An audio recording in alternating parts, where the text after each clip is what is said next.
A pleasant good morning to everyone and welcome once again to this week's episode of the Carlos Brown Show here on the Open Mic Broadcast Network and Spreaker.com. Guest menu for today looks like this. Coming up in hour number 1, he is a freelance writer, Jim Kleinpeter. He happens to cover Southern University athletics for the time being. He'll join me. We'll be talking with Southern University football, last week's spring's game, and Southern University baseball. Wow. That's a great topic in itself. Jim Kleinpeter will join me talking about those two events, Southern University football and Southern University baseball. Then live from somewhere in Minnesota, Coach Van Pettaway. He's at the Final Four. He's gracious enough to talk with us in hour number 2. We'll kind of wrap up the basketball season for his HBCUs, and also we'll get his picks on the Final Four. That should be interesting in itself. Then in hour number 2, following Coach Van Pettaway, the baseball guru himself, Michael Prince, joins me, and we'll take a look at the Southwestern Athletic Conference baseball race. At this point now, the second half of the conference season has started. We'll get his expert analysis on Southwestern Athletic Conference baseball. And we'll probably pull out some juicy bit of information from his perspective on who's hot and who's not in the conference, who will be contenders, and who, quite simply, will be pretenders. That's the guest menu on today's The Carlos Brown Show. Here's what's trending. Last night, I won't say it's the biggest upset of all time, but it was a tremendous victory by Southern University baseball team. They defeated Memphis 6-1, and this ball game is 1-1 until the top of the ninth. Then all hell broke loose. Errors, the speed of Southern University, getting timely hits. They pull it out at the end. No, they didn't pull it out. They defeated Memphis 6-1. They will play a doubleheader today because inclement weather all across the Gulf South region today could be very hectic. Well, it'll be later today and Sunday. So everybody's going to make the adjustment and kind of move some games up and get some double headers in. Coach Carlos Funches, the 2019 Spalding Maggie Dixon NCAA Division I Rookie Coach of the Year. Congratulations to Coach Funches, women's basketball coach at Southern University. TSU and Hampton basketball season ends in the CIT semifinals, but what an outstanding season, to say the least. And for yours truly, very proud of Texas Southern University and Hampton. TSU losing overtime, 87-86 at Green Bay, and Hampton loses to Marshall 80-78. Tough losses, but boy, you just have to be proud of what both teams were able to accomplish. And hopefully in the near future, and I mean near future, I'll get a chance to go one-on-one with Coach Johnny Jones at TSU. And finally, Southern University football. The spring game is in the books. No injuries. That's good. Got a chance to attend the game last Saturday in a kind of a warm day in Baton Rouge, Louisiana. Basic, typical spring game to me. You can't get too high on the plays. You can't get too low. I'll speak with Jim Kleinpeter very shortly and get his perspective and take on what all took place in the spring game. A couple of teams have completed. Southern Alabama A&M, Alcorn State will have theirs. Grambling State will have their spring game. So just to put it in context, it doesn't make or break the upcoming football season, it's a spring game. It's very vanilla and basic. You want to accomplish a goal, and one of those goals is no injuries. And then what your game plan for the spring, you want to make sure you were able to achieve those benchmarks and goals. It's a prelude. It's a stepping stone and part of the process of the 2019 football season that before you will know it, it will be here.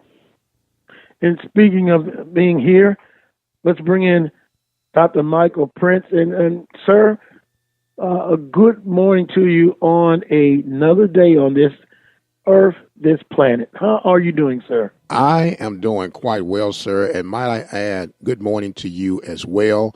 As they say, this is a day that was not promised to us, but since we've been allowed to grace it, let's make the most of it. I don't know how to follow that. You're absolutely right. That's a great way to put it. With my trending stories, what did you think? Southern baseball defeats Memphis 6-1. Big win. An absolutely big win. Now, I told you, man, when we spoke with Kerrick Jackson in the preseason interview, I was very impressed and excited to see, not at the expense of my Panthers, of course, but excited to see Southern baseball back on the rise. Jackson is the real deal, if you're asking me. Now, I know Jackson's not making the plays. I know Jackson's not making the at-bats, but he has put the swag back into Southern baseball. And for them to go out and compete with Memphis and to do what they've done, we play these games as measuring sticks for our programs to see exactly where we are and what we might need to work on. And to be able to be buckled down with these guys 1-1 in a pitcher's duel. And then usually what happens on the opposite end for our SWAC counterpart schools, the wheels kind of fall off the wagon. But in this case, they fell off the wagon for Memphis, and Southern was able to take advantage of it. And it's always a feather in the hat when any of our sister schools can go out and do well in non-conference play. And not to, to add on to what you're saying, and reading an article earlier this week, Coach Jackson talked about, playing this game. Of course, he would have liked to have a conference game at this situation because you're 10-2 in the conference in the Western Division, right? And everything's going good, and then to step out. But then he said, hopefully down the line, and we talked to Coach Carlos James about the same thing, because the conference starts so early, they would like to see it move back like 2 weeks. And so you start early and you end early, and then coaches are trying to fill in games with other competitions. Over the years, I've seen when Coach Kadar was at Southern, they had to schedule games with NAIA schools who, had some freedom in their schedule, some junior colleges. Because if you want to play, good competition, a lot of those teams are still in their conference races. You get my drift? Yes, sir. No doubt. So I thought about that as Southern is playing Memphis. Good competition, of course. And Coach Jackson also talked about these are possibly the type of teams that you'll see if you win the Southwestern Athletic Conference tournament and get into the NCAA playoffs. Right. So it's a twofold deal. And another option, I know money is always an issue. You can start doing some inter-division play as well. That would be a good thing, where I think baseball is probably the only sport that I'm thinking of right off the top when I say Big Three, Big Four, that does not have inter-division play that counts. We'll have some games that will play other conference on the Eastern Division, but they don't count on that season record. And that would be good to see. But I know the logistics and the travel and this, that, and the other. But just wishful thinking. Well, and once again, I'll reference Coach James. You remember he talked about having more possibilities of what you're saying, playing those type of games. And I think now with Dr. McClellan as a commissioner, I think you bring it to his attention, and let's see if you can get some of those things on your wish list to be reality. Yeah. That would be good because I know Southern last year played Alabama State in a 3-game series, and you'd like to see more of that because in most cases or some cases you don't see them with Dr. Prince till tournament time, even though they're in your conference. Right. And so, and you talked about it financially. I know that's going to be a big concern, but hopefully they can get that done.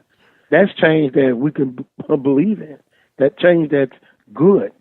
Yeah. Well, another, I guess, option is that, when you host a midweek game, for example, when you take on these NAIA schools and you're hosting, you usually have to pay them a little travel fee and some meal money for them to come and be a part of your hosting event. Maybe they can go back and come up with a creative way where you can play a midweek interdivisional or outer-divisional component. Example, say Prairie View would be hosting, let's say, Jackson State, and they play a doubleheader on Tuesday. And maybe there could be, what you would pay one of these other schools to come in. I know it won't be a whole lot, but at least cover some of their travel and some meal money. I think there are some things that can be worked out like that. I would love to see that happen. And I do know some of these other schools, these NAIA schools, even junior colleges, they're close in proximity as far as travel goes. And so they can do what I call a turnaround trip, come there and come right back. But you got some brilliant minds at the table, and I would hope that they could put it all together and look what's going to be for the overall good of the conference. Yeah, because most teams have a Tuesday and Wednesday midweek game, sometimes just maybe a Wednesday game or Tuesday. But I think getting this straightened out, maybe adding this would be a good thing. Yes, sir. It would be a good thing. It would be exciting. It would be exciting. Yeah. Yeah. I'll put it under the category of exciting and a good thing. TSU and Hampton. You heard my opening statement in the trending, what's trending on the Coles Brown Show. Boy, and I got a chance to catch most of that Texas Southern and Green Bay game. And if you're going to go down, right, that's the way you go down. Both teams very competitive, and I'm proud of both teams. No doubt, represented themselves very well, and HBCUs. Man, how epic would it have been for Hampton and Texas Southern to meet in the championship game? But as you stated, what outstanding tournament. And let me add, some people might not want to give full credit to the CIT, but from beginning to end, at least from my vantage point, and I'll be totally honest with you, this was the first time that I really focused and paid attention with detail on the CIT because of the HBCU presence that was there. And it was a well put together tournament, very competitive, very well attended from what I was able to pick up on. And the games were outstanding. Even the championship game with Marshall end up being the champion, that was a little bit of a blowout. But prior to that, man, they were nail biters all the way through. And as we talked with Coach Pettaway last week, who's on that committee, this is something now that you can really use to your advantage, not only playing good competition, doing well. Both of these institutions get to the semifinals. I mean, you're 1 point away, 2 points away? Absolutely. 3 points away? Absolutely. You've got TSU and Hampton playing perhaps at Texas Southern for a CIT championship. Oh, they're going to reap in the benefits of getting to the semifinals and that close to being in the finals. Just It's truly outstanding. Well, there has to be a buy-in, though, Brother Carlos. And when I say the buy-in, the teams that host those tournament games for the CIT, I think there was a minimal investment between $25,000 or $40,000, kind of pick and choose in between there. But it sets you up to host, and as long as you're winning, your team begins to host. And I think part of that hosting fee would help to cut the travel expense of the visiting team. And then if you market this thing precisely and correctly, you can make money at your gates. But once again, it has to be a buy-in from the institutions, the players, the coaches, that this is a valid tournament. It's a valid, no, it's not the NCAA tournament. No, it's not the NIT tournament. But it is a postseason tournament that is worthy of recognition, that is worthy of attending. And it goes back to our schools, and I'm talking about HBCUs now. Let's be honest. Let's look at the man in the mirror. We have had an issue of getting attendance at our regular season games. And Coach Pettaway hit on this a while ago. It makes teams apprehensive to, quote unquote, take this serious, or is it that they want to protect themselves, that they don't want to be embarrassed by the lack of attendance that would show up to these events if they were to host it? Well, valid point. Hopefully now with the success, and by the way, this success came all on the road. All on the road, which is that formula for Texas Southern in their non-conference play, that they go road warriors. They're proven road warriors. And it was a twofold deal for me. It was exciting to see what Texas Southern and Johnny Jones did, but it was disappointing that they only did it with 8 ball players. The other guys chose, for whatever reason, to opt out of playing in the CIT tournament. We can address it and say whatever we want to say. Bottom line, those guys quit on their teammates. And if Texas Southern was fully manned, there is no doubt in my mind that they would have went to the championship and won this thing hands down. Well, still a great accomplishment. Oh, no doubt, no doubt. And it speaks on the job of what Johnny Jones has done, and it speaks on the talent that is not only at Texas Southern, but the talent that's at Hampton. But what Texas Southern did, man, was a point from being amazing.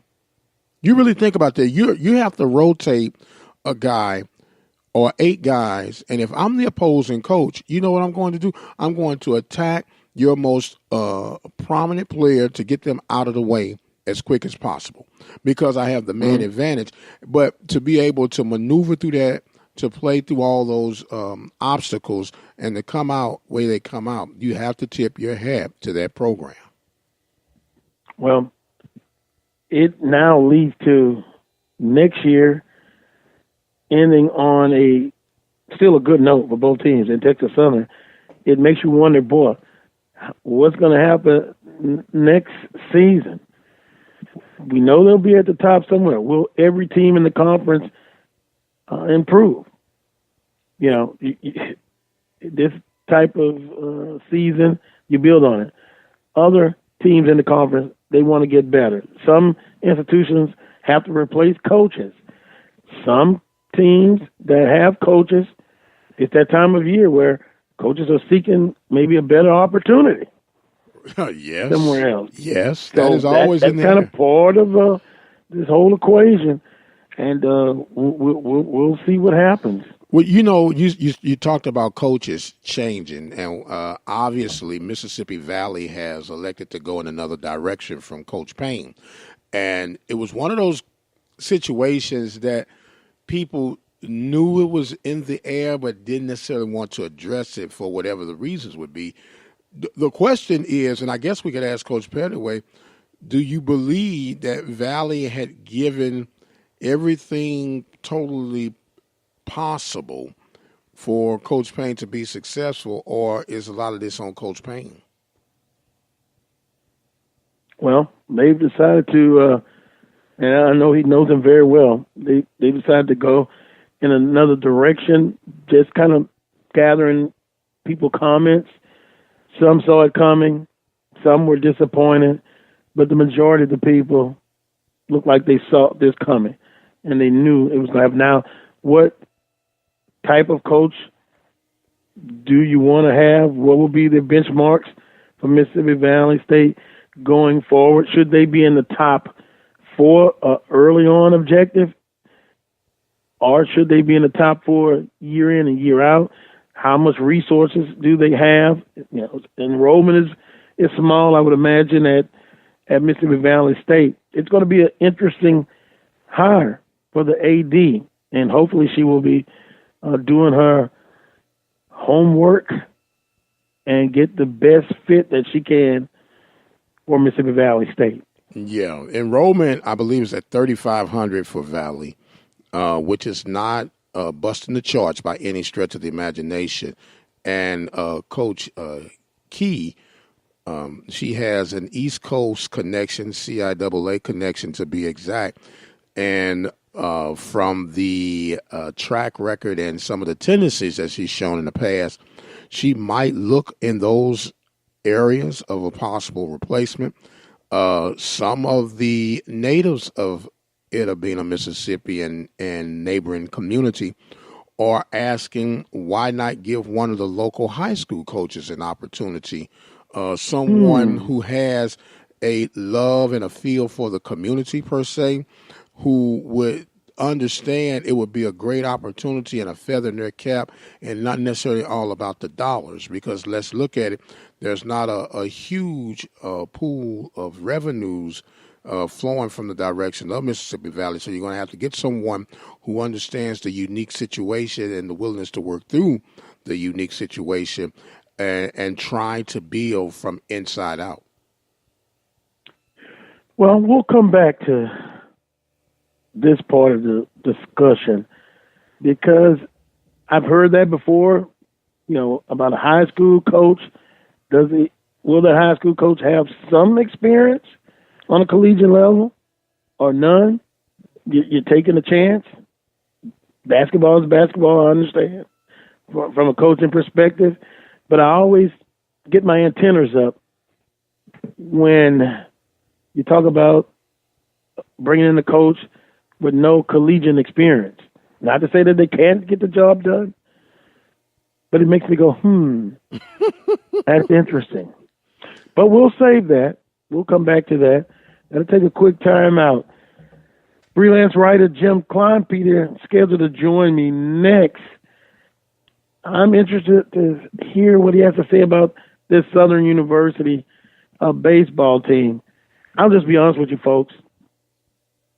Coach Jackson, I thought he would get the job done, but in year 2, and then if you look back at last year, how many one-run games they lost. Sometimes at last at bat. Pitching was adequate, but when you got past the pitching, they had to go in the bullpen. Oh, my God, you cringed. But now you're not cringing. Statistically, leading most categories, not all. What has been the reason, all reasons, that this Southern baseball team just turned around in year 2? And now it brings on a whole nother set of problems, maybe mentally. How do you keep Coach Jackson?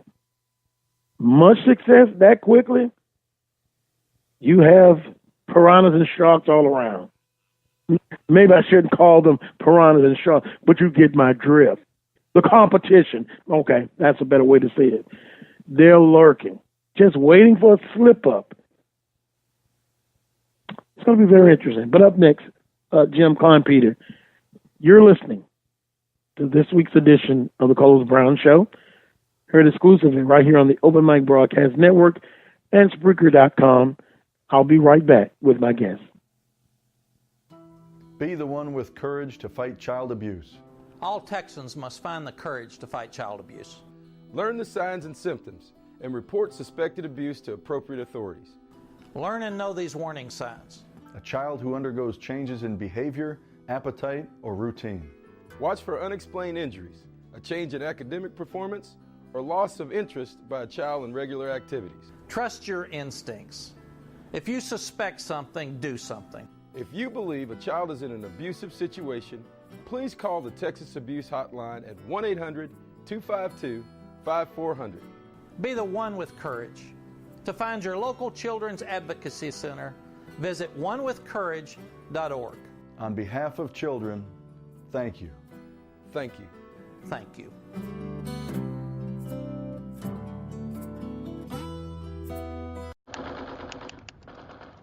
Chris, can you put the video game controller down for a second? I can talk and play. Oh, I'm totally annihilating this punk kid in Nebraska. I just feel like you're not acting like a grown-up in our relationship. Am too. Well, you still ride your skateboard to work, there's the comic book collection, the race car bed. Look, I'm young at heart, but I put money into my 401k every paycheck. I picked up a few savings tips at feedthepig.org. I have control over my financial life now, and that feels pretty grown up. Put away a few bucks, feel like $1 million.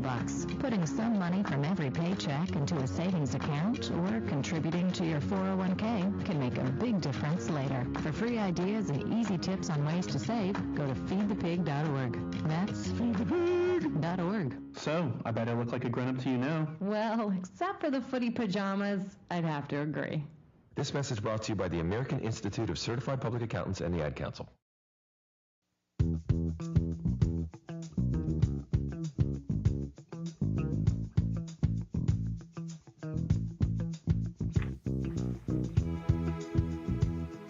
Welcome back to this week's edition of the Coles Brown Show, heard exclusively right here on the Open Mic Broadcast Network and Spreaker.com. First guest of today's show is freelance writer Jim Klein. Peter, if you read some of his materials from the Times-Picayune, he's done a little bit of everything, and it's an honor and a pleasure to have Jim Klein Peter on. Jim, good morning to you. Good morning, Carlos. Doing okay? I'm doing great. Yes, sir. I'm very happy to be on the show with you. Well, I appreciate it. We're going to talk some Southern University spring football first, and then an interesting story. Stories behind Southern University baseball. By the way, Jim, 6-1 over Memphis. Huge victory last night against Memphis. Wow, that's good because that means they're getting some pitching. And pitching's been a little shaky, but if they can get the pitching straightened out, they're going to be in for a good second half of SWAC play. Yeah, I would agree with that. We're going to come back to baseball. Spring football is in the books. Last Saturday. I want to get your overall thoughts of the spring game at Southern University. Well, one thing I've learned in my career about is that spring games, they're kind of a fun thing for the fans because you have to look close if you want to try to ferret out any real information about what's going on because they run pretty much basic plays. But yeah. I will say that the defense looked like it had taken its cue from Coach Odoms and was playing a little more physical against the run game. And I think more than anything, that's what he wanted to see. Southern, last year, they had a good year and everything, but they not being able to stop the run, really, they were just inconsistent. And I think you saw it with all the tackles for loss. I'm trying to remember exactly how many I counted, 15 or so, and not just sacks, but the line getting penetration, the linebackers playing physical, and the safeties coming up. And I think we saw some good indications of that they're going to be better at that this year. Because one of the things, and good point, one of the things I'm going to ask you, you kind of spoke on it, basic spring practice in the spring game, it is what it is. But if I would say Coach Odoms and most fans want to see, one of the big points is, can they stop the run consistently and stop explosive plays? And I'll just bring up Alcorn State University. That's just has been a tough game for them to stop the run, and some other teams. But was Coach Odoms satisfied with what he's seen so far in the spring and the spring game of stopping explosive plays and being consistent, stopping or limiting the opposing team's run game? I think so. But the one factor that you can't see, and you don't want to hit your quarterback in the spring game. So Ladarius Skelton, I think he's just as good as Alcorn's quarterback. But when you're talking about stopping the running game, it's going to be getting in the gaps and playing disciplined and playing that quarterback keeper in the RPO, the run pass option.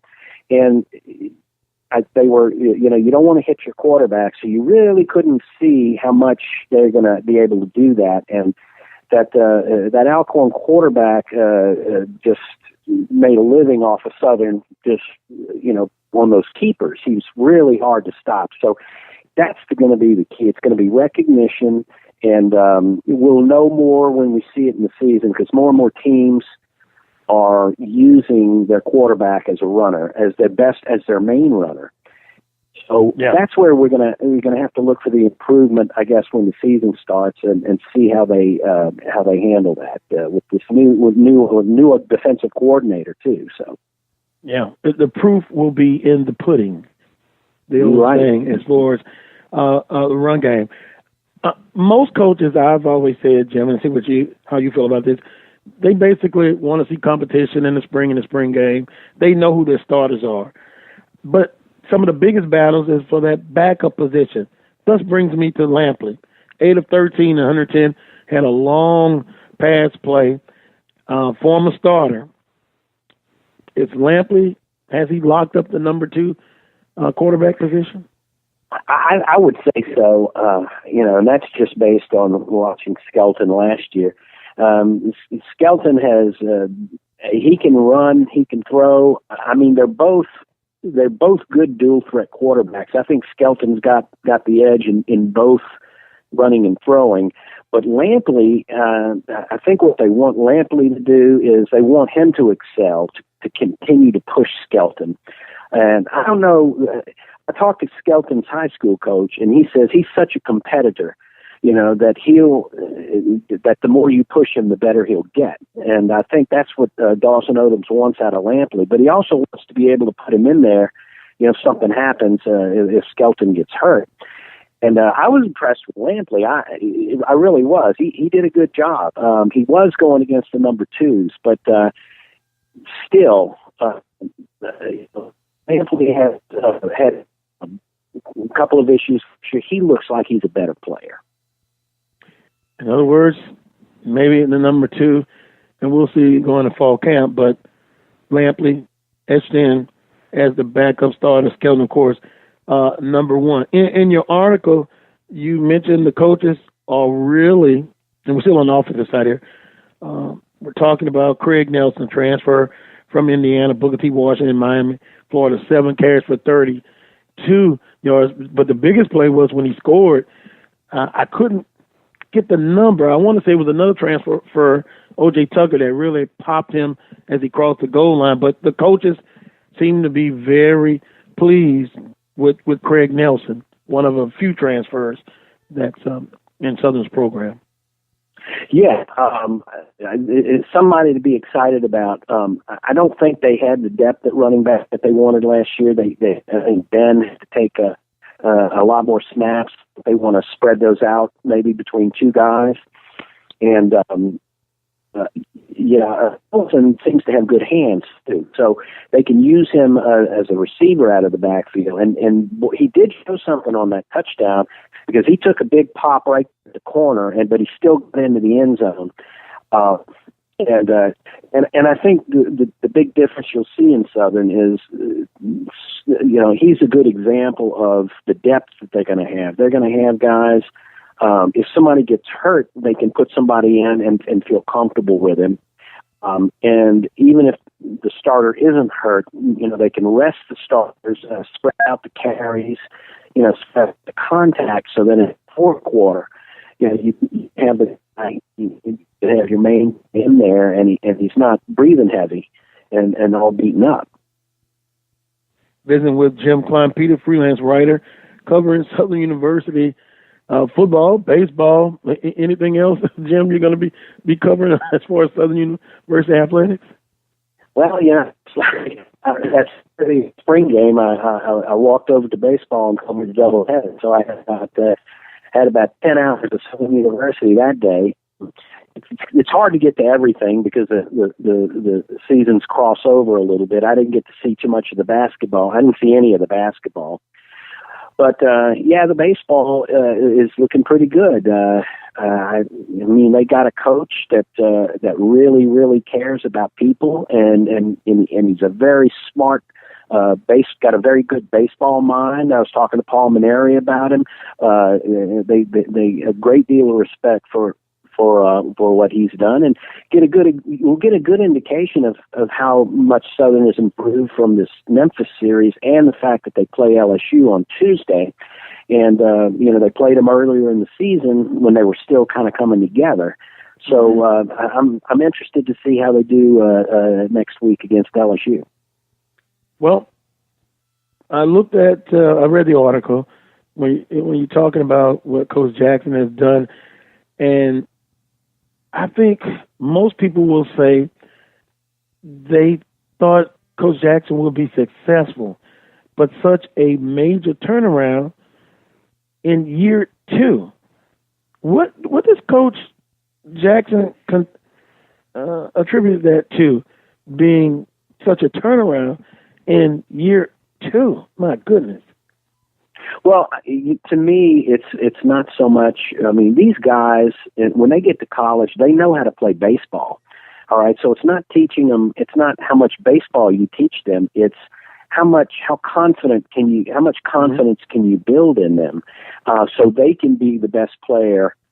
They can get to the height of their ability, and I think that's what he does. He reaches his players on a personal level, and they want to perform. They want to work a little bit harder maybe than they did before, and they want to excel. And winning becomes important, not just personal statistics, getting a home run or a base hit. It's taking a walk, when the pitcher's struggling and not going after bad pitches, trying to get a hit, and letting the next guy up knock you in. And if you watch Southern, they're very patient hitters, but they also play the game the right way. I went out to one of his practices and I was watching his drill on base running, and I mean, he wasn't missing a thing.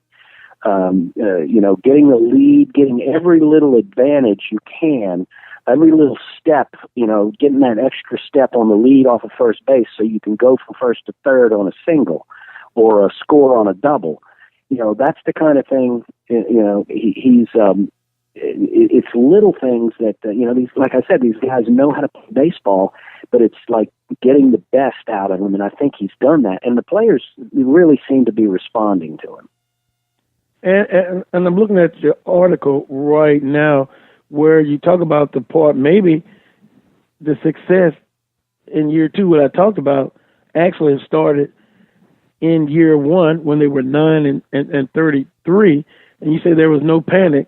There were no second thought. Jackson, in his first stint as head coach, had a firm understanding of what Southern was and what it could be again. And you're going to talk about, a lot of those lost 6 games in the last at bat, 15 games by 1 or 2 runs. So when you talk about getting confidence into the players, just maybe, Jim, the beginnings of this turnaround actually started in that first year.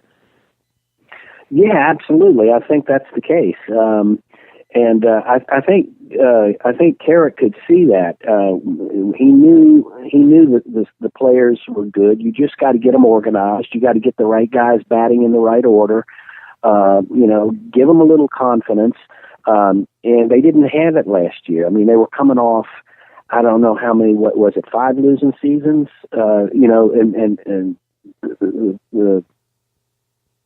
the confidence sagged, and he got them to the edge. He got them to the precipice, and it was just like they just didn't have enough to get over the hump there. And now they're getting over the hump. They're winning games. They're coming back to win games. They're winning in all different ways. They're getting ahead early and holding off. They're coming back. I remember one game they came back. They came from behind 3 times to win. because they believe they could go out there and score. And that's why I'm saying, when the pitching comes around, they're going to be very formidable.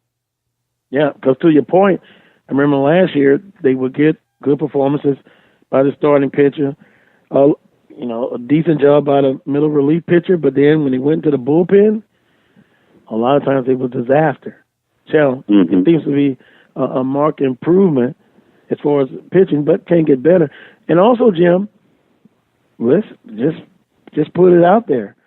Southern was he's taking over programs coming off the APR issues, and then the large shadow of the iconic coach Roger Kadar, who, as great as he was, didn't leave the program in the best situation, and Coach Jackson had to deal with all of that.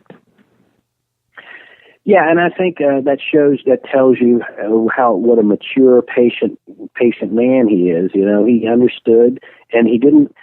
Maybe they could have won a few more games last year, but he knew there were things he had to attend to first, and that were non-baseball. And you get the foundation, rebuilt. You so you win later on, and that's it. And I guess it's you can go to the season. That's a nice motivator. Last year they couldn't, but this year they know that they can go to that SWAC tournament and win a spot in the NCAA tournament. So that's a good thing to keep you motivated, and I'm sure he's reminding his players of that. He's making a lot of moves with his players, and they've been able to overcome some an injury or two. It sounds like he's got depth, and depth a lot of times is making those backup players feel just as important as starters. Mm-hmm. So when they go in, they play like a starter, and I think he's done that too. Visiting with Jim Klein-Peter, freelance writer, talking Southern University football at first, now into Southern University baseball, and now that leads me into this, Jim. Southern 10-2, first place in the West, best overall record in the West and the East. The second half of the conference schedule, Southern will be on the road 3 out of 4 series. That will also tell us a lot. And then they're going to be, in my humble opinion, they're going to be the hunted now because of the early success. Oh, yeah, this would be a real test of their resolve. That's why I'm saying, seeing a 6-1 score in Memphis, that's, if they can get pitching like that, that's going to help them tremendously, because when you get on the road, you're a little uncomfortable, and, you don't, a lot of teams don't play as well. But this team is brimming with confidence, and they're going to get a real test every weekend. Some of these schools, they're going to be looking to catch back and try to get a high spot in the conference tournament at the end of the year. But I think Southern showed that 6-1 victory in Memphis. I mean, good grief. I mean, that's very impressive, and so we'll see. Yeah, and the time sometimes it's all in the timing. They probably, because of the inclement weather that's approaching in the Gulf South, they'll probably get a double header in today and get back to Baton Rouge. And then Tuesday against LSU. No pressure, in my humble opinion, for them. Just come out, relax, have some fun, and see how much they've improved since the last time they played LSU. Your thoughts about that huge midweek game? Yeah, that's going to be good for them, good for their confidence. They can swing the bat. They played LSU very early in the season, and they were still, it was still cold weather when they played LSU the first time. So it's huge. You can get, and it may not be apparent in the score, but it will be, for Coach Jackson. He'll probably be able to see. They're playing with LSU will be playing with more confidence too. Then they play UNO the next night too, so they got a busy week next week, and then they go on the road to Pine Bluff, I think. So a lot, this is a kind of a turning point for them. We're in the midst of this 2-week turnaround going into the second half. So I'm interested to see what they're going to do Tuesday night. Well, Jim, Southern University baseball on the upswing. Southern University football completed their spring practice game, and I think Tuesday, this upcoming week, will be their last day of spring, and then it will be summer conditioning, workouts, off-season, get ready for the fall camp. Last thing, back to baseball. Coach Jackson's contract, originally when he came to Southern University, it was a 2-year contract. Question to you, do you think Southern has already talked to him about maybe refreshing that contract? Oh, I don't think there's any doubt about Coach Banks seemed to be happy. It seems like Coach Jackson wants to be here for a while, and he's not using it as a stepping stone. And I'm sure they're already working something up, talking about it and negotiating, because he does have an agent. So I'm sure they're gonna try to do something to sweeten his deal. And I don't see any reason why they can't continue to win under him. So. Yeah, that should be. They took care of Coach Odoms, and so I think the next thing they want to do is take care of Coach Jackson. Yeah, that would be a great thing to do, because I'm sure if you want to take care of him, somebody else will. There you go. Coach Jackson, and trust me, people are just leaving little tidbits about. Take care of Coach Jackson, or somebody else will. So I'll leave it at that, because competition is a big thing in the Southwestern Athletic Conference. Jim, appreciate the time. I look forward to talking with you real soon and talking Southern University athletics. My pleasure, Carlos. I'll call anytime. All right. Thank you, Jim. Have a great weekend. You too. All right. Jim Klein Peter, freelance writer, covers Southern University athletics. A lot of writings with the Times-Picayune out of New Orleans, and seen a lot of sports.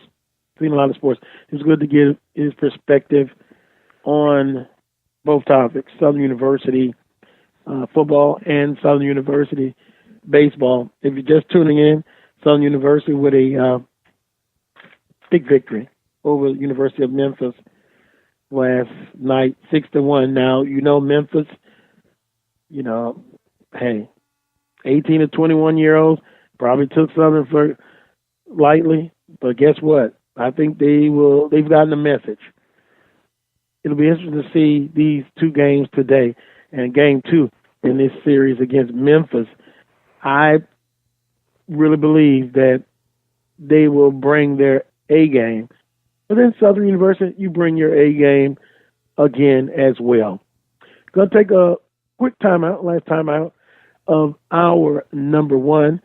When I come back, it'll be more of this week's edition of the Carlos Brown Show, heard exclusively right here on the Open Mic Broadcast Network and Spreaker.com. I'll be right back. Drivers and bicyclists both have the right to be on the road and travel safely. And when we're on the road together, safety is a shared responsibility. State law requires drivers to maintain at least 3 feet of clearance when passing bicyclists. And bicyclists should always ride with the direction of traffic and follow all traffic signals. It's safer. It's courteous. It's the law. A message from the Regional Planning Commission Pedestrian and Bicycle Program. Broadcasters come into our lives on radio and TV, bringing us information and entertainment. Broadcasters are there for us, but who is there for them when they fall on hard times? The Broadcasters Foundation of America provides financial assistance to broadcasters in acute need. due to a critical illness, accident, or other serious misfortune. If you know of a broadcaster, on the air or behind the scenes, who may need our help, please share our message. Visit broadcastersfoundation.org. Hello, this is Lonzo Hardy, Vice President of the SWAC Alumni Association. The SWAC Alumni Association is an organization founded in 1999 with the goal of enhancing the great legacy of excellence in the SWAC as well as preserving the athletic heritage of the SWAC. Its membership is open to former athletes as well as current and former coaches, assistant coaches, athletic administrators, referees, employees of conference member institutions, as well as fans of SWAC sports. Individuals interested in gaining membership can contact the organization's president, Roscoe Nance, at 509 Worcester Street in Herndon, Virginia, 20170. Annually, the SWAC Alumni Association holds a Legends Award in which Lifetime Achievement Awards are presented. Occasionally, a legend of the conference is honored in a roast, and annually 1 or 2 former student athletes are presented degree completion scholarship awards. Contact the organization's president, Roscoe Nance, at 509 Worcester Street in Herndon, Virginia, 20170. The birth of legends are storied in this conference. We must never forget our rich history. We now turn our gaze to the future. The new legends will emerge. New heroes to arise. The Southwestern Athletic Conference. Be our history.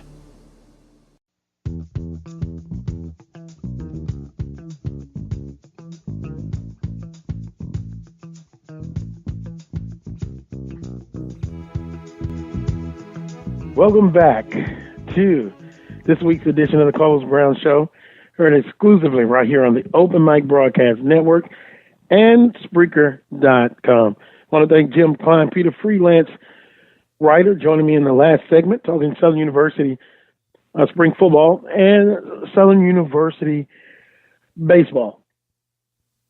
Very interesting that the article he produced, you can go to theadvocate.com and click on Southern Sports, and you can pull it up. It's a very interesting article. And he came into a situation, he being Coach Kerrick Jackson in the Southern University baseball program. And then he go on to talk about Coach Banks, and he basically stated the same thing. He knew it would be success for Coach Jackson, but to how quickly he's done it, been successful. Now, unless Southern baseball just collapsed in the second half, which, don't get me wrong, they're going to have to earn it in the second half of the Southwestern Athletic Conference baseball season. They only have one series at home. That's going to be against Texas Southern. And Coach Robinson, let me tell you, I always have stated this. He has a nice demeanor, quiet, but he's an assassin, just a solid one. And Southern went in there and won 2 out of 3. Don't think that they don't have this series marked on their calendar. Yeah, it's important because it's in the conference, but, I'm a firm believer in TSU. They are champions until they're defeated. They'll make the tournament still, let's not forget about them. They're still dangerous. And although Coach Robinson says that, hey, they kind of rebuilding somewhat this year, I still say they're a force to be reckoned with in the conference. Michael Prince told me before about Grambling State and how that, they start off well, I'm paraphrasing this, but then what happens toward the end. So if you kind of look at the Western Division, Southern's 10-2, 7-5, Grambling 7-5, Texas Southern. We'll kind of go more in depth about it in SWAC baseball segment coming up in hour number 2. But Brother Prince, the race is not won by the swiftest, but the one who endures. But you look at Southern baseball, and then also Alabama A&M, and then Mississippi Valley State. To me, they're doing better than I thought they would. No doubt about it, my man. Coach Jackson at Valley State is doing a wonderful job. And I think one of the surprises is Alabama A&M, as you mentioned, and, of course, what Southern has accomplished under Jackson. But when you look at it, and it just frustrates me, but I'm still holding on to hope. Oh, okay. What can Brown do for you? Come on and am I laying on the couch? Why do I feel like I'm laying on the couch? I'm laying on the couch. What's bug? Well, not necessarily bugging. When you look at the immediate success of these programs, and you know what they've come from, you know their financial situation, and it just kind of frustrates you. Even though my Panthers are doing better of late, but when you look at the overall structure and flow of things, you would like to see it come at a faster rate. You would like to see a better return on your investment, because when you look at like Pine Bluff, and I say it all the time, and I do mean it. Thank God for Pine Bluff. But in reality, hey, man, somebody got to be out, and I'd rather be them than us, right? But in all fairness, they're playing with 4 scholarships. They don't have the funding available. Mississippi Valley's playing with 7 scholarships. Okay, Alabama A&M. We know what a debacle that current athletic department is in. They're working their way out of it, but it's not the best of times in those areas. And then when I look at my beloved Panthers, and unbeknown, a lot of people say that they're not fully funded, but they are fully funded. 11.7 scholarships. You have a very handsome baseball budget. And to be where we are, and it's not dog pile on the rabbit right now, but it is what it is. Disappointing. It's disappointing and frustrating. I love all sports, but I have a love for baseball. I have a passion for baseball, and when you know where it was to where it is and where it could be, it becomes a bit frustrating.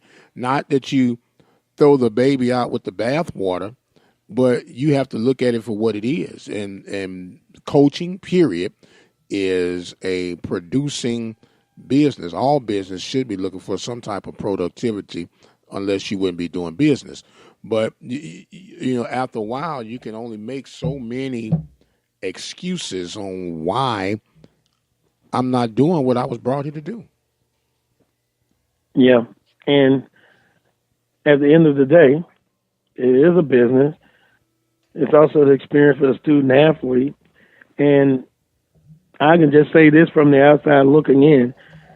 I would not be, put it this way, I would be shocked if there's not a change of leadership at the baseball program. I'm saying that. You're talking about my baseball program, Prairie View. Yeah. Yeah. Well, no, wait, no. Yeah, we're not saying Southern now. We're trying to hold on to him with all this competition. What did I say earlier in the show?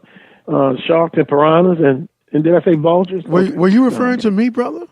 No, no. But I know you do happen to be a baseball purist, and Prairie View A&M, which and maybe I'll get in trouble for saying this, but it is the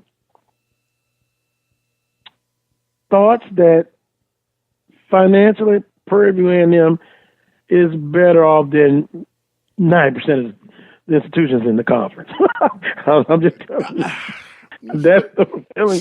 Hold on. Wait a minute now. I won't get into a political thing and say, well, one of the Congress ladies kind of got chastised for saying, some people have money, some don't, if you get my drift.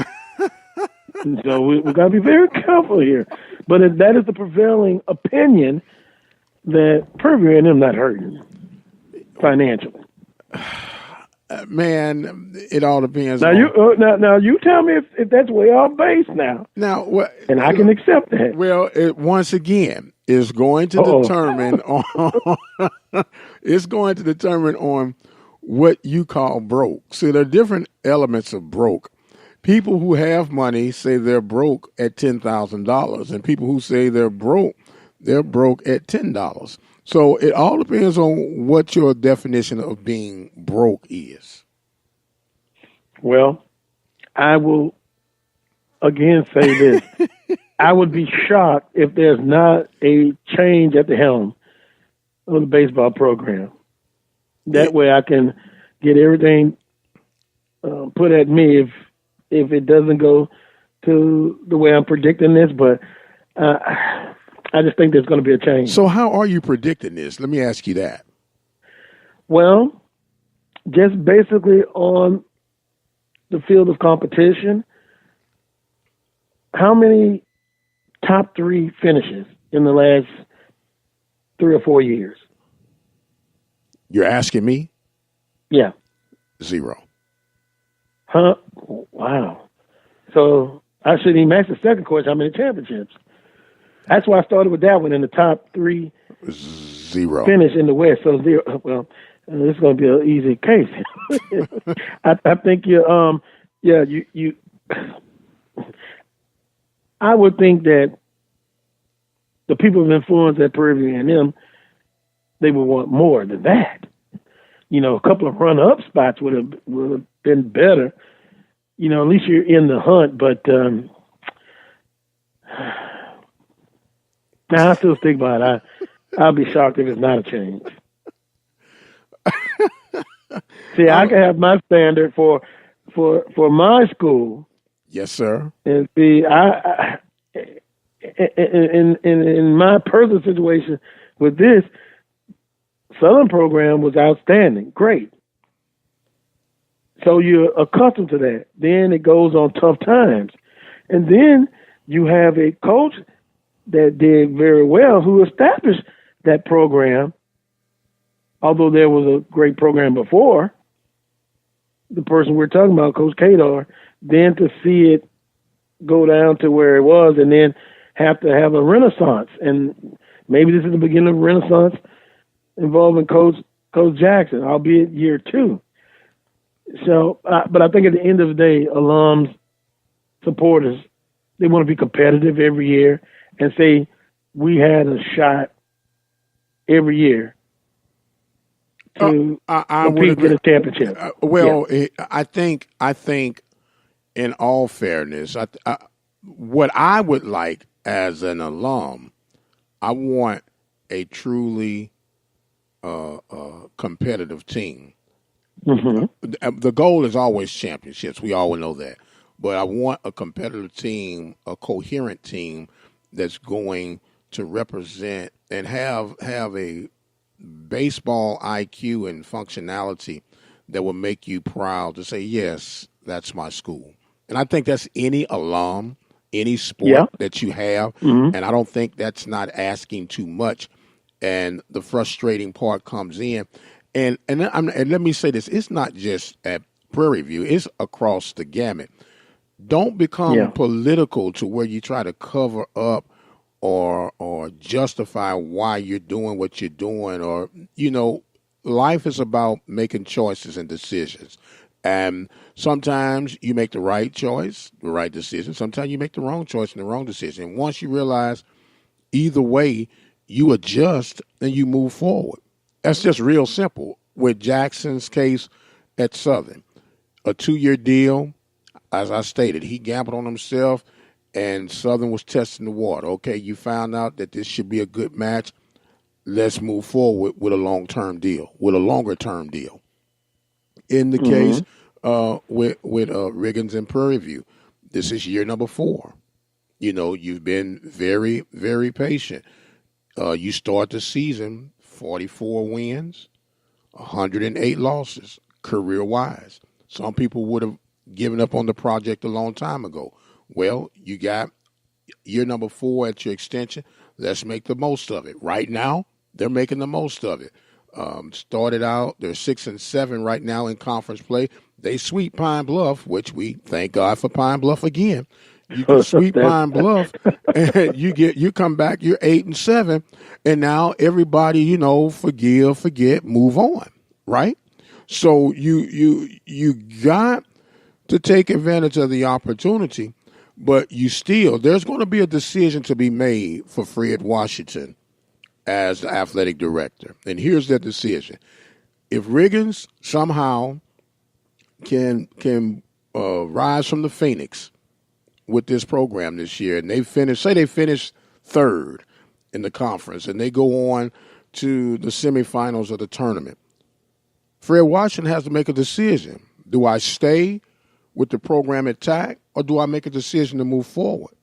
Does the 3 year? And that is a rubber to the road, true conversation. You got what I'm saying? That's a legitimate comment. Yes, sir. I know how I would answer it if I was the director of athletics. How would you answer that? I'll look at the body of work. I would look at, you say, make it to the semifinals, something like that, or finals. Mm-hmm. Very good. The season was up and down. But now let me take a look. I just can't forget about the other 3.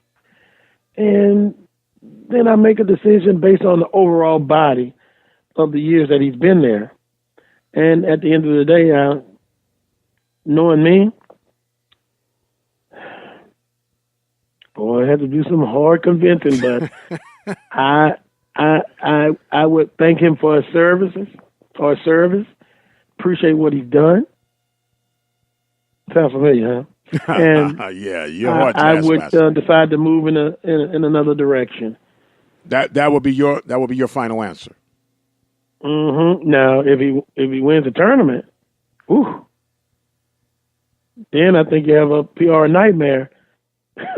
I doubt if the director of athletics would go the direction I'm going if he wins the tournament. But what if you make it to the tournament and lose? I mean, what if you make it to the championship in the tournament round and lose? Would he take a 1-year extension? He said a 1-year extension. I don't know. But these are some serious thoughts and questions that Brother Washington's going to have to address. And that's why I said I know I can be very hard on director of athletics, but it's a tough job. I understand that. But boy, the scenario you just gave to me, that will complicate things tremendously. You never want to say, boy, like some fans in the NBA say, well, I hope my team tanks so we can get a nice draft choice. Mm-hmm. But you can't really do that on the collegiate baseball. You always want to see your team do well. But that's a tough situation. But based on now and projecting that at the end of the season, this Prairie View team, and I could be dead wrong, won't get to that scenario that you mentioned.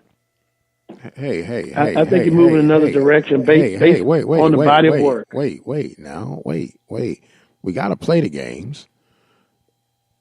Don't just cast us out altogether, brother. Don't invite me to the dance and don't let me in. I'm just saying, I would be shocked if they make it to that scenario. Let me clear my throat one more time. Thank God for Pine Bluff. What you gonna play Pine Bluff all the time? Well, hey, if and speaking of that,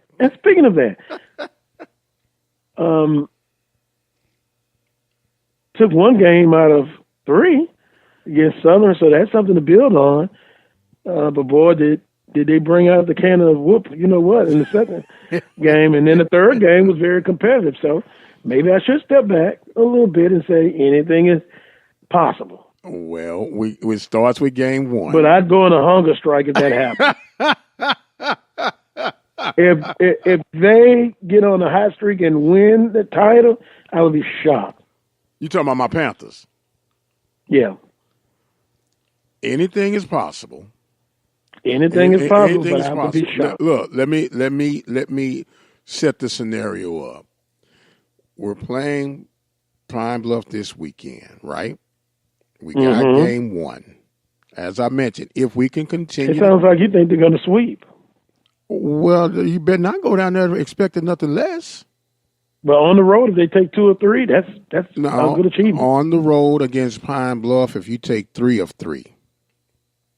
I'm just being outstanding. Yeah, that's very outstanding, and I got a glimmer of hope that they're as they say, coming around the mountain doing 90, and I'm okay with that. Then you have your on the road against Grambling. Grambling historically under Coach Cooper has not been as strong in the second half as they've been in the first half. That's just fact. That's not being a hater or anything. Just go back and check the records. Okay. If I can get 2 out of 3 at Grambling, I'm okay. I'm happy. I got to have 3 out of 3 at Pine Bluff. If I can get 2 out of 3 at Grambling, I'm happy. Now, the Achilles heel for us is going to be Texas Southern. Okay. This is where I think one of the greatest challenges for Coach Riggins is that under his leadership, the Panthers are 2-16 against Texas Southern. Okay, he's a Texas Southern graduate, and a lot of the PV faithful like, well, why is he even leading us anyway? You know how you feel about Jackson and this, that, and the other. So a lot of people are going like, why is he even there? But it is what it is. So when you look at that, you can find a way to. You got to take 2 out of 3 at Texas Southern and you're on their turf. And let me say this for Coach Robertson. McGregor Park. Yes, sir. Let me say this for Coach A hitter's park, from what I've been told. It's a hitter's park. It's a public park. And that's what I was just about to allude to with Coach Robertson and Coach Barker from the softball side of Texas Southern. I don't know if you're aware of this, Carlos, but Coach Barker and the Lady Tigers from Texas Southern have won 9 consecutive Western titles. And they're doing this. They are doing this. And what Robertson is doing on the baseball side, they don't even have a baseball facility that they can truly call their own. They're playing at a city park. The softball plays at Memorial. Baseball plays at McGregor. And what they are accomplishing, man, is phenomenal. Do you realize the wear and tear, the stress mechanism, and all the adjustments? Texas Southern softball practice at one place, play at another place. And the same, well, with McGregor, the baseball traveled to McGregor. That's like trying to herd cats sometime, man. And people don't understand what these 2 coaches have accomplished. And we always talk about facilities. And yes, they go only so far, but you got to have a system. You got to have a proven system that's going to be able to weather the storms. And that's what's impressive about what they're doing at Texas Southern. Yeah, kudos to them, not only organization, but, recruiting, and then being mentally tough as well. Yes. Hats off to them, man. I've heard about McGregor Park, and, it's been some famous battles there. Oh, man, some epic battles and a good crowd. Let's not forget about Texas Southern in this race. I think it's going to be competitive as we move through this second half of the conference race and then that tournament.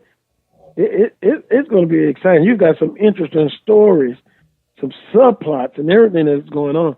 But don't give up on Texas Southern.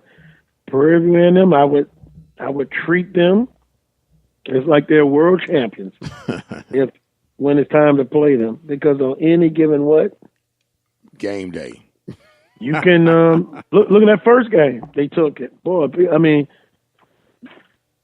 everybody was like, "Wow!" So don't count us out just yet, brother, because it is baseball. I know. No, but I still stand by. I would be shocked. Well, if they won it all. All I'm saying is, if you have to start that hunger strike, I'm gonna take your first bowl of oatmeal right out your hand. Wow, what happened to Carlos? He's sick? No, he lost the bet. He had to go back on the statement he made. But with that being said, we'll come back and give you some scores from yesterday in the Southwestern Athletic Conference. You're going to be sitting in and helping me with the SWAC baseball report. But before then, we're going to take a timeout. And when we come back, let's see if hope Coach Pettaway didn't party too hard last night. Hopefully he made a safe trip to Minnesota, the Final Four. We'll ask him, who does he believe that's going to take it all? I have my thoughts on that as well. And then also get his final thoughts on just a terrific season for TSU and Hampton, making everyone proud, making it to the semifinals of the CIT tournament. And we'll do all that coming up next with Coach Van Pettaway. You're listening to this week's edition of the Carlos Brown Show on the Open Mic Broadcast Network and Spreaker.com. I'll be right back after this quick timeout. Chris, can you put the video game controller down for a second? I can talk and play. Oh, I'm totally annihilating this punk kid in Nebraska. I just feel like you're not acting like a grown-up in our relationship. Am too. Well, you still ride your skateboard to work, there's the comic book collection, the race car bed. Look, I'm young at heart, but I put money into my 401k every paycheck. I picked up a few savings tips at feedthepig.org. I have control of my financial life now, and that feels pretty grown up. Put away a few bucks, feel like $1 million. Putting some money from every paycheck into a savings account or contributing to your 401k can make a big difference later. For free ideas and easy tips on ways to save, go to feedthepig.org. That's feedthepig.org. So, I bet I look like a grown-up to you now. Well, except for the footy pajamas, I'd have to agree. This message brought to you by the American Institute of Certified Public Accountants and the Ad Council. As a dad, you'll probably spend years teaching your son how to hit a baseball, how to throw a tight spiral and hit a receiver, how to spring off a diving board and hit the water, how to hit a 1-wood and a 9-iron, how to hit the bullseye, how to hit the strike zone, hit a jump shot, hit the open man, hit the hockey net, and maybe the most challenging of all, how to hit the books. But the question is this: how much time will you spend teaching him what not to hit? Teach your son early and often that all violence against women is wrong. For tips on what to say, visit endabuse.org. Brought to you by the Family Violence Prevention Fund, the Waite Institute for Violence Prevention, the Ad Council, and this station. Drivers and bicyclists both have the right to be on the road and travel safely. And when we're on the road together, safety is a shared responsibility. State law requires drivers to maintain at least 3 feet of clearance when passing bicyclists. And bicyclists should always ride with the direction of traffic and follow all traffic signals. It's safer. It's courteous. It's the law. A message from the Regional Planning Commission Pedestrian and Bicycle Program.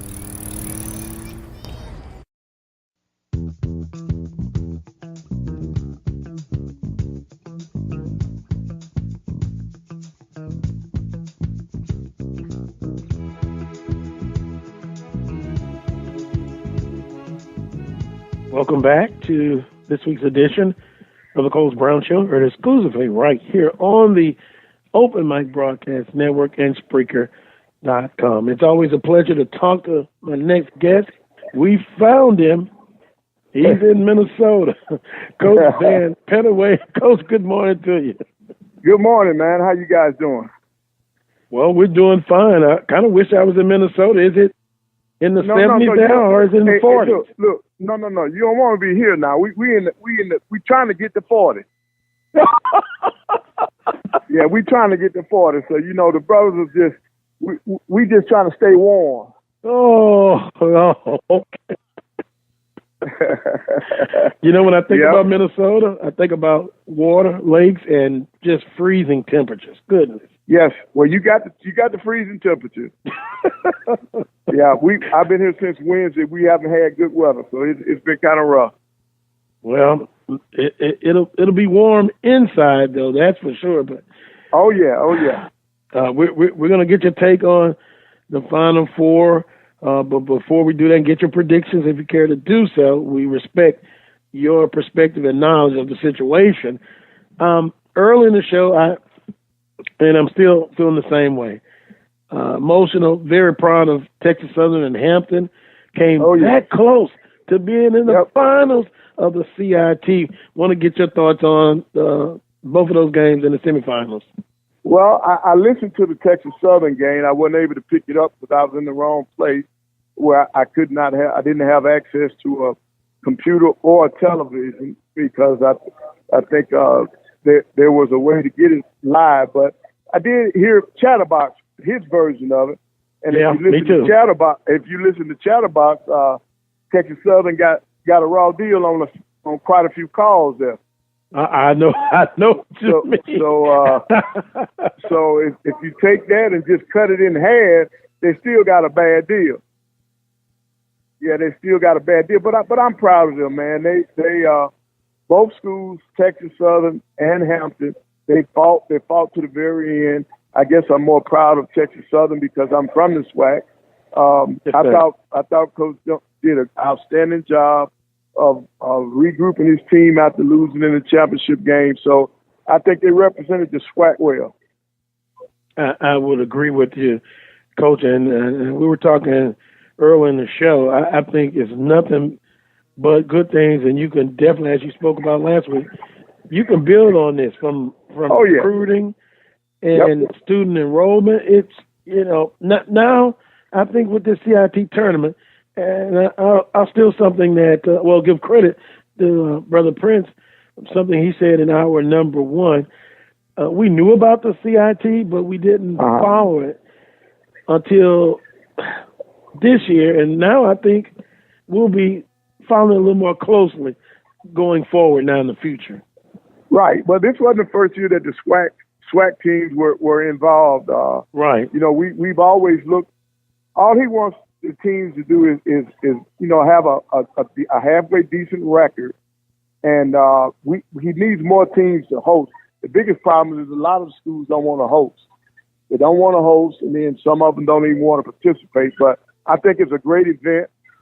He's definitely going to continue it. So we going on selecting teams, whether some of the SWAC people want to participate or not. But I think it's a great tournament, and we've represented ourselves well in terms of the SWAC because I've never known a game where we was just blown out.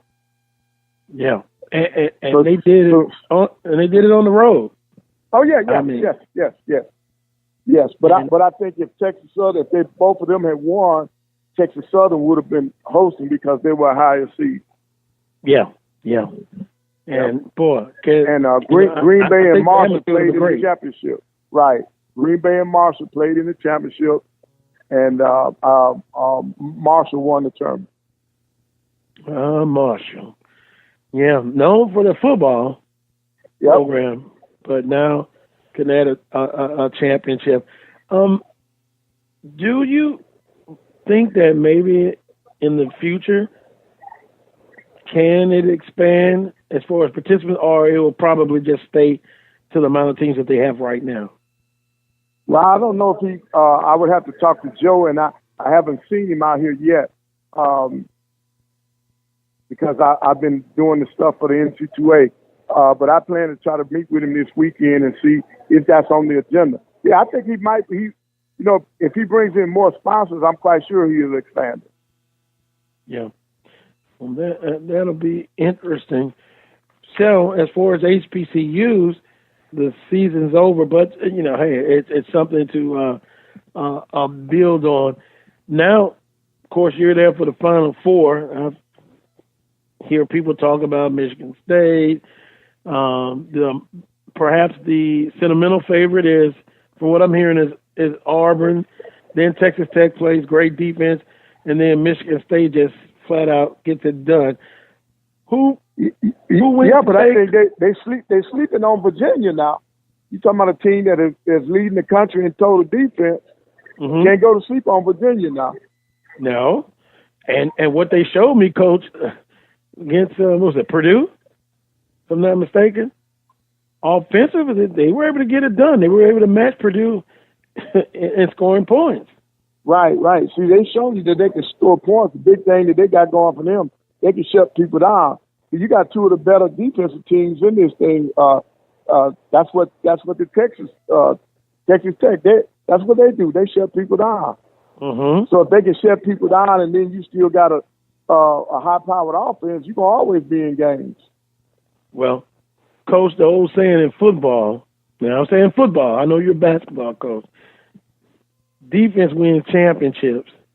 But in basketball, can you use that cliche? Defense will win it? I think you can. So, with that being said, Coach, what do you think? Who's playing for the championship on Monday? I think, because I'm from the state of Alabama, Auburn's got to take Virginia down. Auburn's got to take Virginia down, and then they're going to meet Michigan State in the championship game on Monday. And Auburn's going to hit one at the buzzer to beat Michigan State. You know what, Charles Barkley's going to be doing somersaults. Now, if we do all of that, then y'all better come with me and let's go down to Biloxi. If that comes true. Hey, touch the hem of his garment, boy. You'll be on the road. We'll be set for life when we come out of Biloxi. Coach, if you don't mind, I think you can feel the same way with Texas Tech too, man. Yeah, that's true. They got a good defensive team, and they can put up some points too. So I'm serious. This is going to be one of the most competitive Final Fours that I've seen in quite some time. And I just like basketball, and I hate, to be honest. Now, come Tuesday morning, I'm gonna be having withdrawals now because the season over with. Yeah, I like college basketball. I'm not into that pro game too much because I like the college and the high school game because I think it's pure. And then that's one of the things we just finished talking about in our clinic. My sole purpose for being here is I'm on the NC2A Division I Men's Basketball Ethics Coalition. I'm a member of that. I've been a member of that. I think I started maybe 3 years before I retired, and I'm still on it. When I retired, I tried to get off of it. They asked me to stay, and then they just re-upped me for 3 years this year. So I got 3 more years to serve on this coalition, and I just want things to be done the right way in college basketball. So as long as the coaches are doing it the right way, then I don't have a problem. But I sort of frown at the guys that are coming out of the woodwork, getting caught doing all this crazy stuff. We don't need that in the game. The game is too fabulous for that. Well, yeah. Dr. Prince has a question. I got a comment and a question. Okay. My heart is going for Auburn. I'll say that. But my head just can't get Michigan State out of it. Right. But that's on the other side. Somebody got to play them, so why not Auburn? Yeah. So who do I pick, my head or my heart? I go with my heart in Auburn. Yeah, well, Auburn. Yeah, you if you're Michigan I love State the way person, they play, Coach. Yeah, that's what I'm talking about. I do too. Now that's the way I played. I don't believe in holding the ball. Bruce got him doing the right thing. Let that thing go. And he's gonna shoot it. And right. And then you just mentioned about coaches, and if you can't comment on this, I'll understand. But of course, being in the auxiliary studio here in Baton Rouge, of course, there's a coach who is still technically employed at a school in this town. But isn't that shameful? I mean, innocent till proven guilty, but when you mention about doing the right thing. Right. Well, I think what they got to do now is just wait until let the process go. I don't think if the process continues, He'll be in unemployment line. Yeah. Not that they can't rush the judge, but they got to wait. You have to have due process, so they waiting. But if the evidence is showing that he did something wrong, trust me, he'll be unemployed. Now, for how long? I don't know. They do him 5 years. 5 years, of course, somebody will help him get back in it. Well, and one more quick thing, then Dr. Prince with a question. I was reading an article on the topic you were just discussing, and lo and behold, a coach that everyone in this discussion knows has, through his agent, according to the article, has already sent feelers out to LSU. And he was former TSU coach Mike Davis. Wow. Interesting. Wow. Yeah, that is interesting because it's not a position open now. I'm going to tell you something, a lot of people, they're going to get Mike for that now. Because that position is not open yet. Right. And I understand that the process, but, reading that article, and I want to say it's about Yahoo Sports, or was it Sports Illustrated? It was one of them. I was, how you're reading about the topic that you're looking at, and then all of a sudden, and I think even in the Advocate, it talks about it, but it says through his agent. Well, his agent should have been sending some down to the school he graduated from. They just hired a coach. Yeah. He's an Alabama graduate. They just brought the coach in from Buffalo. But now, do you understand, Dr. Prince? You understand why they hired the guy from Buffalo, right? I'm waiting. I'm waiting with bated breath. Okay, well, because he's a high energy guy. They like the way he roams up and down that sideline, gets on his players, pushing his players. And that. Go ahead, Coach. Finish. No. I'm serious. That's Coach Petaway. Oh. I mean, energy. Right. Coach said that his coaching style reminded him of himself. Right. Remember that? Right. Mm-hmm. Yep. But I promise you, that's why Alabama hired him. They've already publicly said it. They like his energy. They like what they see on the sideline. Well, basketball coaches do appear to be pretty cool sometimes, and sometimes you just got to get into it. Maybe because they wear the more fancy suits and they don't like to sweat them out or something. Is that what it is, Coach? Well, I try my best not to sweat them because some of them vines cost too much. Yeah, some of them vines cost too much. Everything's not given to us. I know that's right. Coach, here's my question, and I want your feedback. With the latest grumblings that's going on out of North Carolina, with the alleged, racial slurs and use of language from the coaching staff to the players, how do you handle that? And do you believe that's necessarily true, even in this 21st century, or is it something being blown out of proportion by some disgruntled student athletes? No. That happens. That's part of it right now for some of these people. They can't change overnight now. If they've been using racial slurs and doing that stuff all their life, what makes you think they just gonna stop all of a sudden? They can't. Every now and then they're gonna slip. Yeah, and that's true. And my question is, why do we run to them? Why don't we stay within our circles? That's what I was just going to say.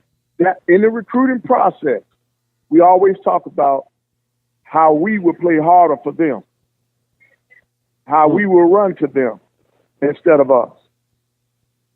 So that I'm well aware of what you're saying, and I've always told kids that they when it comes to the recruiting process, you need to play for somebody that looks like you. Well, you would think with that, then, hey, more consideration would be given. And speaking of that, I was scouting out, looking at, reading some information, and Alabama A&M picked up the 5A Player of the Year in Alabama, 6'2" guard. Yeah, Coach Howard is I was with Dylan last night and the night before. He's real happy with them being able to pick him up. And, of course, I think since we talked last, Alabama A&M has taken the interim title away from him.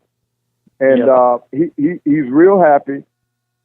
And he's got his hands on 2 or 3 other kids that he thinks will be able to turn the program around because they did show an improvement now. They went from 2 games to 5 this year.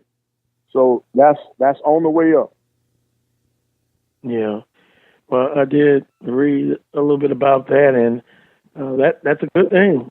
5A Player of the Year in Alabama. Mm-hmm. But, so I would think, Coach, based on success in the conference, albeit, you looked at Prairie View winning the regular season and the tournament title, Southern women winning the regular season and winning the tournament. Once again, you would think the conference is on a upswing as far as the top teams. It got a little bit better. Now you want to see improvement from the middle of the pack and even at the bottom of the league, everybody kind of get it, improving. Right, but now in Prairie View's case, they lost a lot now. They had some seniors that were real important to their program. I think on the Southern women, I think he's got a good young squad coming back, so they'll probably expect him to be back up there. But now out at Prairie View, I don't think they're gonna have the same. I don't think they're gonna feel the same way.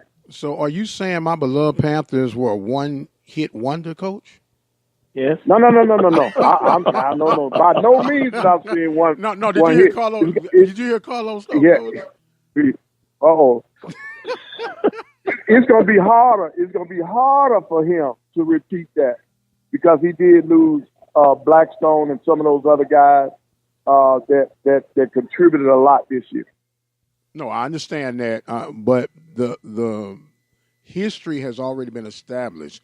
You're talking about something that had not been accomplished for 58 years. Right. That's winning the regular season and the tournament. And right. that has got to be worthy, if I'm his agent, of let's come back to the table and talk this thing out. Oh, yeah. That should happen, but you got to remember what school he's at now. Our schools don't. Just because you made that success, they say, well, good, you should have been doing that all along. That's where our schools say it now. That's where our schools and our people say it. Should have been doing that anyway. But then we'll hold on. We'll hold on to people who are underachieving. Yeah, that's true. In the clinic today, one of the guys stood up and said he's been a head coach for 18 years. He's never made the NC2A tournament. And we're talking about one coach from Power 5, one mid-major coach. As head coaches, they've never taken a team to the tournament. And then I was sitting there saying, well, dog, you all did that 7 years after we were they told us it'd be 7 years before we'd be eligible. I said, in the year that we became eligible, we went to the tournament. I'm saying that to myself now, not publicly. Yeah. So see, we don't get the same chances as they do. Both of them are still gainfully employed. They've never made the tournament. Making good money. Yeah. Oh, yes. Yeah. Fist, hand over fist in money. But they've never taken a team to the playoffs. Wow. So maybe sometimes. Well, I'll let that one go. No. Say it. Here, let me tell you what it is. Sometimes our schools need to sit back and relax when it comes to coaching, because we got coaches in the SWAC who've been to the playoffs, but for our people, that's still not enough. And what they need to do is come to some of these conventions and see how many coaches that got everything, that got recruiting budgets, that can get the players and still can't get to the tournament now. We have to manufacture. Shame on them. We have to manufacture and build a lot of our players. They don't. They get the ones that are ready. And see, somebody stole my line. Now, I said this many years ago. We don't get the McDonald's All-American. We get the kids that just eat at McDonald's. Or we get the White Castle All-American. Thank you. Yeah. We're visiting with Coach. White Castle or Crystal. So we get the smaller version. We're gonna have to get some hallelujah music for Coach when he comes on next time, man, because we're past that plate around, because this man is preaching the gospel truth around this joker, man. That's all right. That's right. We're visiting with Coach Van Pettaway in Minneapolis, Minnesota, unless I get that wrong, at the Final Four to a clinic. Been there since Wednesday, and you'll get a chance to see some exciting basketball. But now, Coach, I'm going to go back to the conference, Mississippi Valley State. One person told me, well, if Coach Woods was able to be successful at Mississippi Valley State, this person didn't think it was a bad opportunity for a coach to come in and have some success at Valley. What say you? Well, no, I think until they two things. Number one, they need to give all their scholarships. Number two, they need to cut back on them guarantee games. I think you're setting your coach up for failure, number one, when you don't give him all his scholarships, because you cannot build it. You can be a one-hit wonder without all the scholarships, but to maintain a program, that's not going to happen. You can just do the math.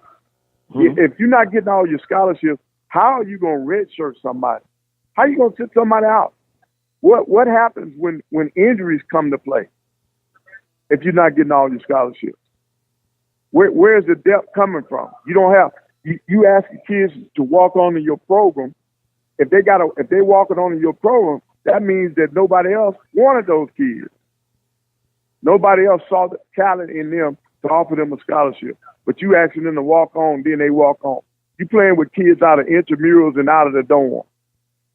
So that will catch up with you. Yeah, every now and then you'll bring in 2 or 3 players that'll help you to win a championship, but it's not sustainable.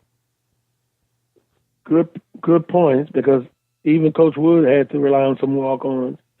Right. That's what I'm saying. And he won 1 championship. Yeah, at Valley. Yeah. Mm-hmm. Yeah. That's what I'm saying. So you can do that, but you can't sustain a program that way. Coach, may I? Gotcha. I'm sorry. Yeah, go ahead. I'm just out of. I won't be ashamed to admit it. What are the allotted numbers for scholarships for D1 basketball? You get 13 for the men, 15 for the women. And if you only giving out 7 or 10, how are you going to put a team on the floor? Because number one, the kids that we're going after, we're not going to hit a home run every time we bring one in. So that means that you done brought one in, you may have one on scholarship. Once you get there and he gets in that fire, you find out that he's not ready to play on that level. So now if you don't have all your scholarships, what are you going to do? You got to put the team on the floor, so you're going to play. You playing a kid that's not really ready to play. But if you had all your scholarships, if you miss one, you could hit on another. If somebody gets hurt, you can give them a medical red shirt. If you get a nice transfer, you can sit him out because you got the money, the scholarship money to give him. And I think, Coach, but I'm saying, so if you don't get all your scholarships, how can you do that? Then, as a coach, you want to construct your classes. You don't want 6 or 7 seniors in a year. So therefore, you go 2 freshmen, 3. You break that number down to where you have a balance. You 3, no more than 4 seniors a year that'll graduate in that particular year. That's how you use the red shirt process. That's how you use your all your scholarships. But if you not get them all, you can't do that. Yeah, great information. So, Coach, if someone from Valley or an official from Valley approached you about their concerns of making their next hire, you as a consultant, would you be able to tell them? Yes, I would. Good news, or just tell it like it is? Oh no, I'm gonna tell them like it is. So in hopes of them getting better, doing better. Okay, if they're not okay, their football team is down also. Yeah. If you trace it back, it's gonna be because they don't have scholarships. They don't have all the scholarships. And if I'm hearing correctly now, that basketball team only had 7 scholarships. Get out of here, man. What are you gonna do with 7 scholarships? I'm sorry. Let the passion flow. Let the passion flow. I'm sorry, man. No, I'm serious. I apologize. I shouldn't have said that. But what can you do, man, if you only got 7 scholarships? You can't do that. You can't win. You cannot sustain a program like that. Yeah, they're bringing in all this money, but you're demoralizing them kids too now. And Coach Joe, to quote Coach Joe, you prostituting them kids. Yeah, I've used that term before. So, what do they do, Coach? What do they do? Well, to me, it's simple. Instead of you keeping all that money they done made, put it back into the program. Invest in the program. Get a man his scholarship. Get a man a recruiting budget. It's not coming from the school. It's not coming from Valley. It's coming from the schools they're playing. So that ain't your money anyway. Yeah. So make a portion of that. I didn't say give it all to them, but give them enough money to put them on an even playing field. Yeah, they're going to have to. Now, they can't do it in football because I don't know if you all are aware of this. Unless you give all your scholarships in 1AA, you can't play them Power 5 schools. It's a rule. Right. It's in the rule book. Right. If you don't give out them 64 or 65 scholarships that you're supposed to in 1AA, you cannot get the big payday. Right. It's 63 scholarships for FCS, and I think when I talked with Dr. Keys, Valley was at 36. Right, and that's what I'm saying. They're not giving them in football. They're not giving them in basketball. They're finishing at the bottom in football. They're finishing at the bottom in basketball. Yeah, so you get what you invested in. You get what you invested in. Yeah. You ain't putting nothing in there. You ain't getting nothing out. Well, I mean, even 35. But creative even finance. Division II. Wow. Right. That's just like A&M until they hired Donnie. We had the same 10 scholarships that I had as a Division II program. Now, we were Division II powerhouse because in Division II, you can take 10 scholarships and split them up. You can't do that in Division I.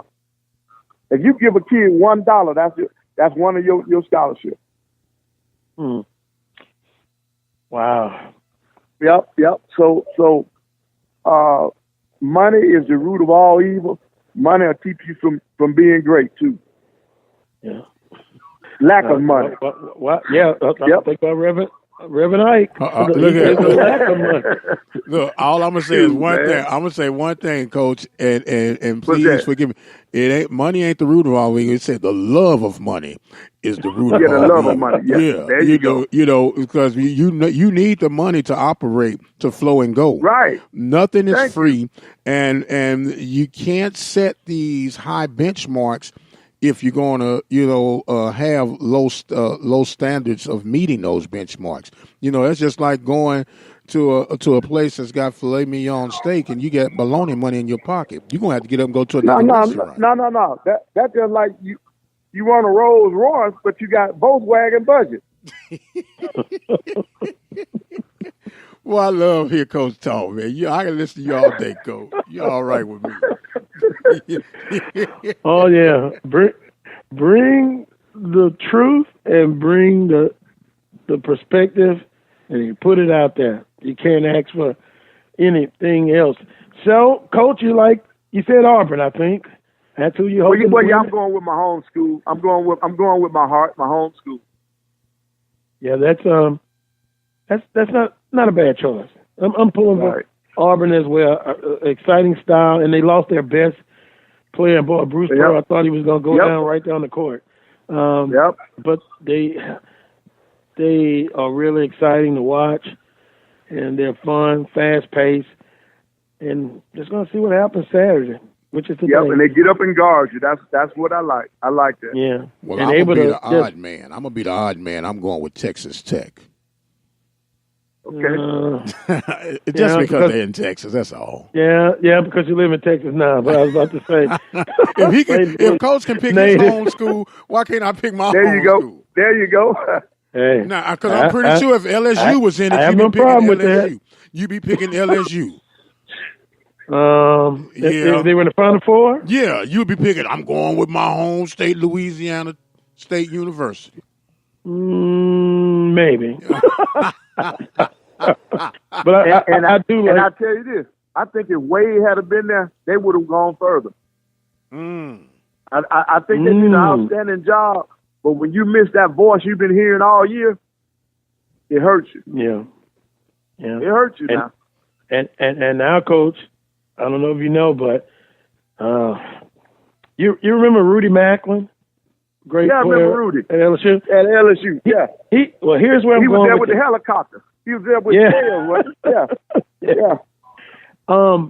Nas Reed is declared for the draft, and I heard Rudy on a local show said he needs to come back. He made the statement that he has no lift in his legs, and he's 6'10", and he plays out on the perimeter all the time.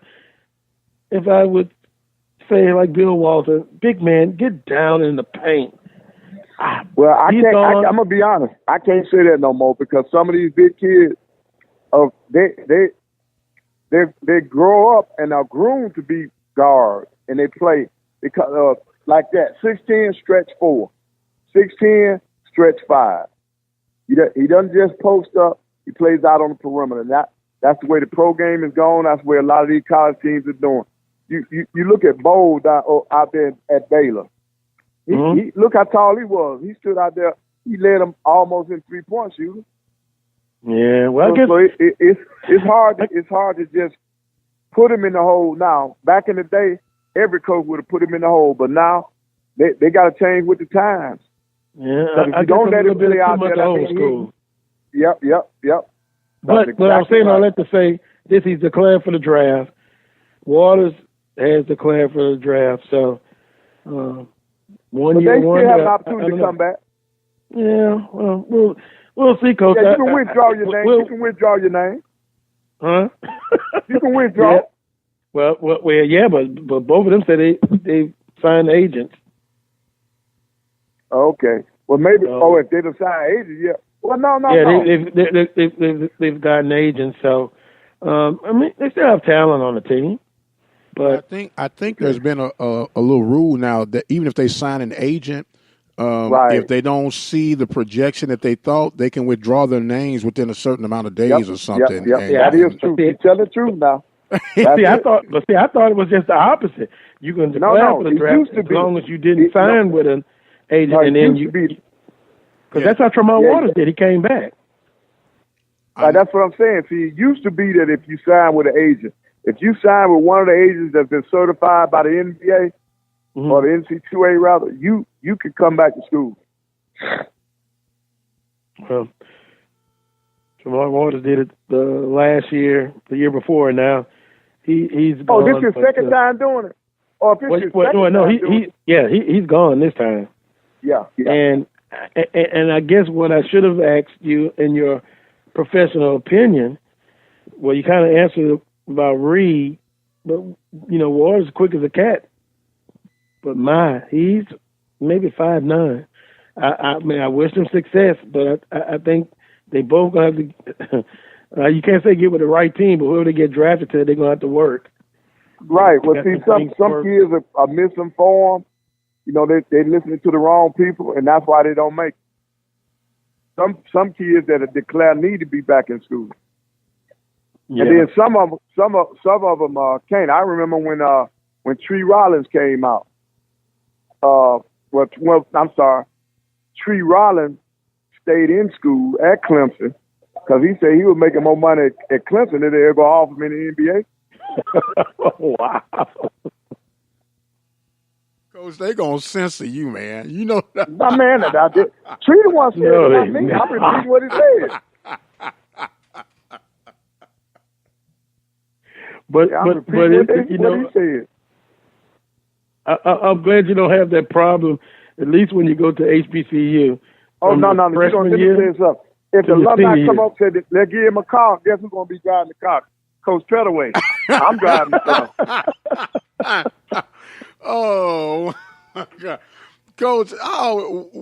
Would you consider come back coaching, man? Huh? Would you consider coming? Would you consider come back to coach? I probably would if the right situation came. I don't, and by that this is what I'm saying. I don't necessarily have to be a head coach. I would be an assistant coach somewhere to help somebody. If the right situation came, yeah. Yeah, give us a picture of the right situation. They got these analysts. Oh yeah. No, I'm serious. If the right situation what is the right situation? What would be the right situation right now today for Coach Pettaway to walk right in and say, "Here I am. I'm your guy."